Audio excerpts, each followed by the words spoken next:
federal government is saying to those who are entrusted with using the people's airways, I'll help with your economics if you'll help with my politics.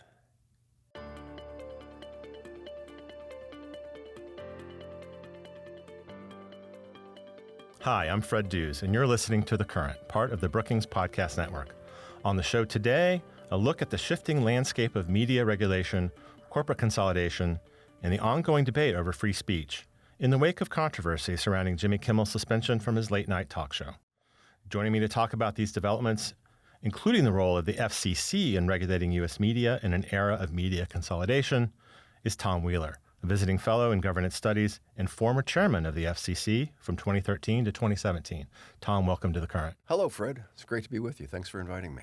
Thanks for taking the time. Tom, the FCC has a long history of regulating broadcast content. I believe that's its core mission. Can you help us understand how the recent actions and rhetoric fit into that history? Is this moment unprecedented? Well, I think it is a departure from history, Fred, unfortunately. You know, the FCC was created by the Communications Act of 1934. So we've been almost 100 years where the job of the FCC was to promote a diversity of voices in broadcasting and diversity of ownership. And that has been going on for all that period of time until all of a sudden we see the Trump FCC stepping up to say, on both issues, first of all, the voices should be voices that please us. And second of all, the ownership, we think, ought to be concentrated more, and particularly in the hands of people we like. I want to get back to this concentration of ownership in a minute, but first I want to reference FCC Chairman Brendan Carr. I think he's been in the spotlight a lot more than past FCC chairmen like yourself usually have been. A couple of weeks ago, right after ABC announced that it was pulling Kimmel off the air following a monologue in which he touched upon Charlie Kirk's murder and the reaction to it, Carr described on CNBC what he called a massive shift in dynamics in the media ecosystem. And then he said this. Let me play it for you. And this is a very significant moment because local broadcasters are now pushing back on national programmers for the first time that I can think of in modern history. And that's one of the things we want at the FCC. We want to empower local broadcasters that have the public interest obligation to push back on national programmers so that people have more choice. I've been clear, we're reinvigorating the FCC's enforcement of public interest. Can you unpack what he means by this massive shift in dynamics and the, quote, public interest? Sure. We all know that video is not just what comes over the airwaves these days. You know, I grew up in Columbus, Ohio. I had 3 TV stations when I grew up. It's a little different today for somebody growing up. And you've got the internet, and you've got all of the streaming services, as well as more television outlets. What's interesting about Chairman Carr's comment is, while he is absolutely correct that there are big shifts we're going through right now, it's also clear that he intends to affect how those shifts are going to happen and affect the content and the consolidation that is part of those shifts. And the interesting thing in that clip is that he talks about the, quote, public interest, unquote, which is a great concept that is mentioned in the Communications Act. You're supposed to make your decisions based on the public interest, convenience, and necessity, but it's not defined. And it's one of those vague terms that is in the eye of the beholder.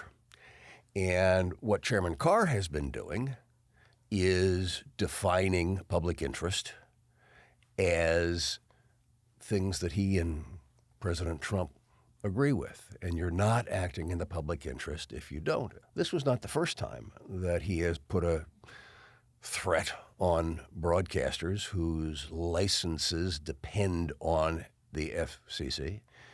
He was week into the job, and he posted online, broadcast licenses are not sacred cows. We want to make sure they're following the public interest. he had also, interestingly enough, said, we probably ought to have a rulemaking of the FCC that defines what this vague term is. I'll bet you right now we will never see that rulemaking, because how can you balance the First Amendment and the public interest of a diversity of voices with the limitation on the diversity of voices that you're seeing coming out now? I want to also ask you about Chairman Carr's comment that local broadcasters are pushing back on national programmers for the first time. Who are these, quote, local broadcasters? And aren't some of them, like Sinclair and Nexstar, pretty big media companies in their own right? Well, absolutely. So you've got Sinclair and Nexstar and Gray control the vast majority of broadcast television licenses. Now, you picked up on a key thing, Fred.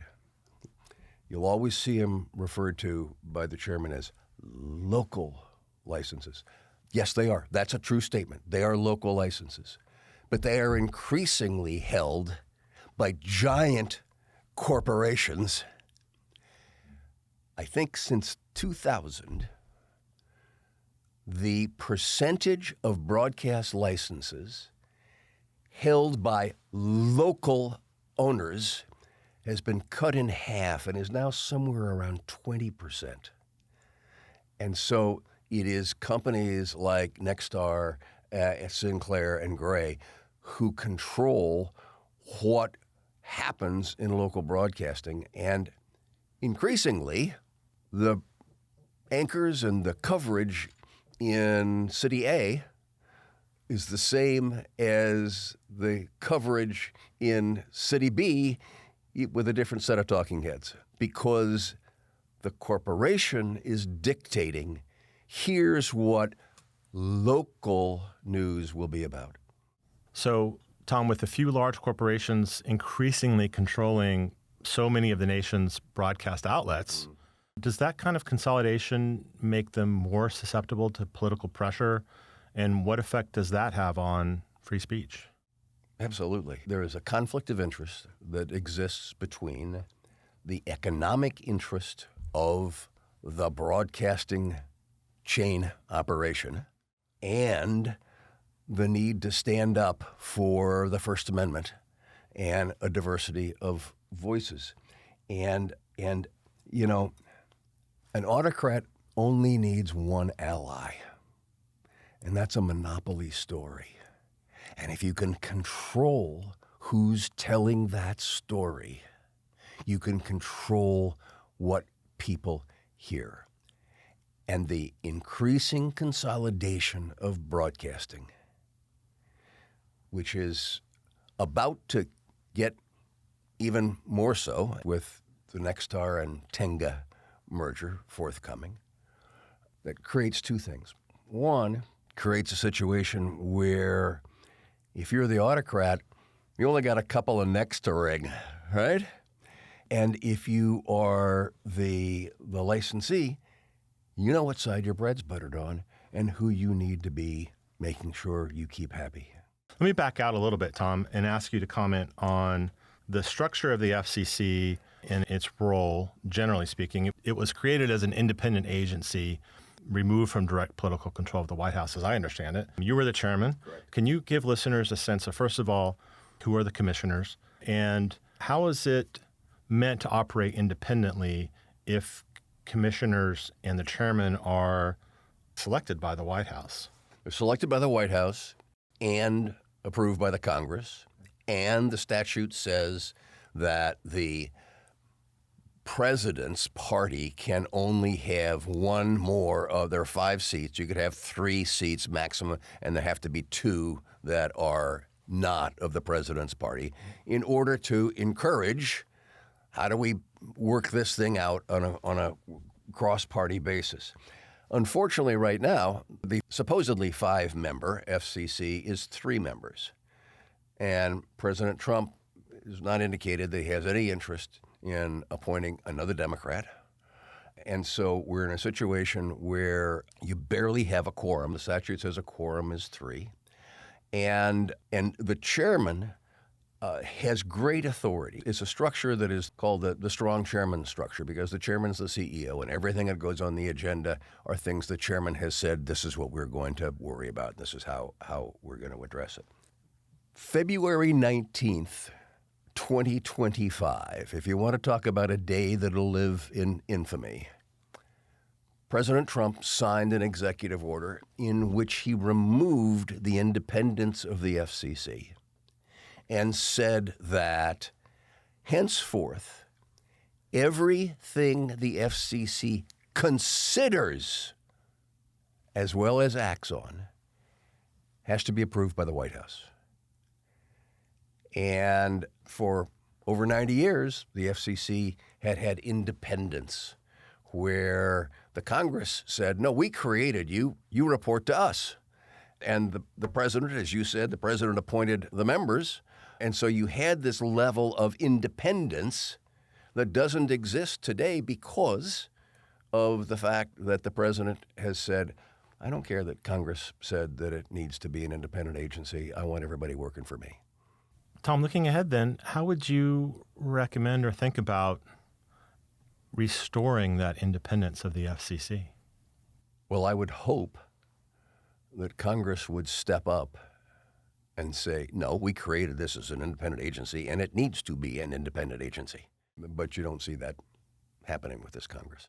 Well, final question for you, Tom. Do the recent actions in which this conversation is situated, I mentioned them in the opening, does this signal to you a new phase in the balance between the FCC's authority and First Amendment protections? What does this mean for the future of free expression, particularly in areas like political satire?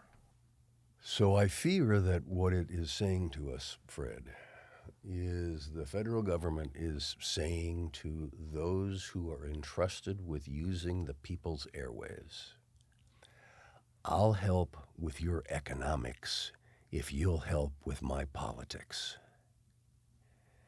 And that in so doing, it is a violation of the First Amendment, which says government's not supposed to get into content. It is a violation of the statute that created the FCC, which explicitly says in Section 326 that the First Amendment holds and you will not get involved in content. And I worry about what happens next, particularly when hand in glove with this activity goes the how can we concentrate ownership more amongst our friends? Well, it's a vital topic. We're all going to keep paying attention to it. Tom, thank you so much for taking the time to share your expertise with us today. Thank you, Fred. You can learn more about Tom and his research on our website, brookings.edu.